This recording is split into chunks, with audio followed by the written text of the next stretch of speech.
எந்த இடத்துல do போடணும், எந்த இடத்துல does போடணும். He, she, it and singular noun வந்ததுன்னா இது present tense இருக்கும்போது நம்ம does போடலாம். He, she, it, for example, Akiba, India, இது பக்கத்துல does போடலாம். சிங்குலர்ல இருக்கிறதுனால. ஓகே. do எங்கெல்லாம் போலாம்? He, she, it, சிங்குலர் நவுனை தாண்டி இருக்க எல்லாத்துக்குமே நம்ம do போட்டுக்கலாம். For example, இதை நெகட்டிவா நம்ம சொல்லணும்னா I don't know. That is the right one. I doesn't know. Wrong. You don't know. Right. You doesn't know. Wrong.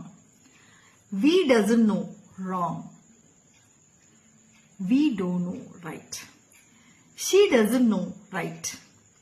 She don't know. Wrong. He don't know. Wrong. He doesn't know. Right. இது நிறைய தெரிஞ்சுக்கிறதுக்கு easy English.